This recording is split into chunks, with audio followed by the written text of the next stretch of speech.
The question has been put to me, where do people go when they die? No one ever ceases to exist. That being said, I'm going to share with you the things I've discovered about heaven and hell, and what God's Word has to say about these things. Generally, we want to look at Sheol, which is Old Testament, Hebrew, and Hades, New Testament, Greek. Sheol, or Hades, both are defined in the Bible as a temporary holding place for those who have died, and which has two sides to it. A place for the righteous believers, also known as Abraham's bosom, and a place far more dreadful for the unrighteous, unbelievers, known as Abaddon, or the pit. Now, this bad side of Sheol also contains two deeper sections known as the abyss and also Tartarus. Now, there's a great chasm between these two areas which is uncrossable, separates the righteous from the unrighteous. For that, we can look at the book of Luke, chapter 16, and we'll start at verse 22.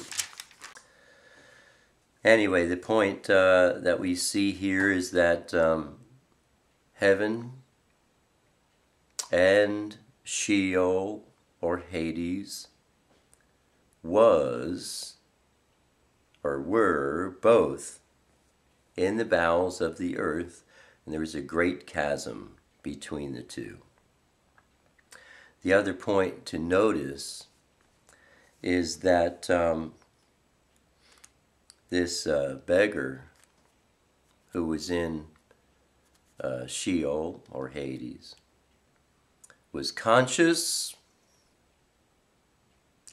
He had feelings, he had thoughts, he had emotions, he had passions. His body was in the grave.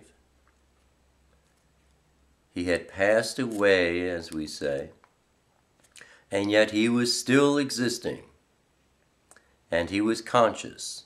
His body was in the grave, he was not. He was in Sheol, or Hades. The Greek New Testament terms Gehenna and the lake of fire are synonymous, and they are also known as the outer darkness. This is a place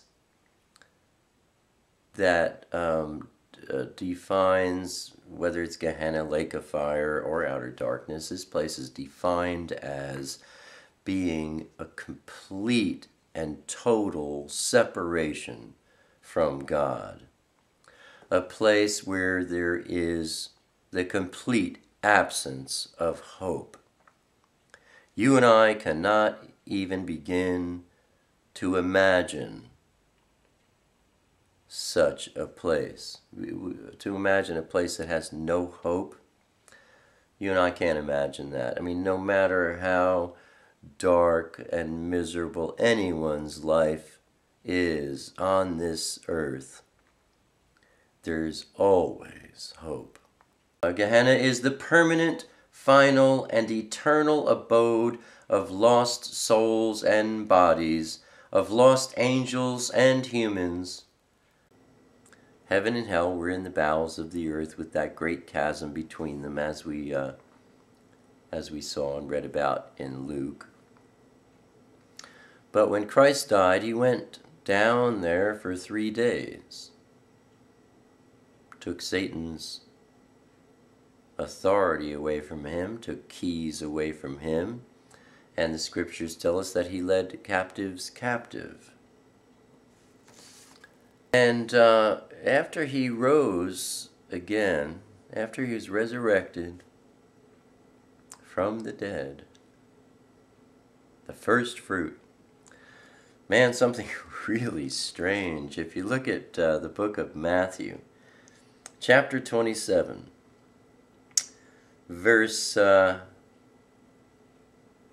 50,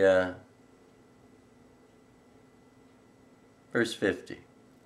When Yeshua went back to his Father's house in heaven, the heaven, paradise, which was in the bowels of the earth, separated from Hades, Sheol, by that huge chasm, was removed and taken up to the third heaven, where the Father dwells.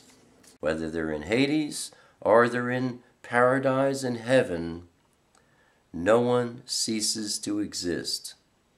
Everyone exists forever. The only question is where. Is it going to be presently in Hades or in paradise or in eternity, God's kingdom, or the outer darkness?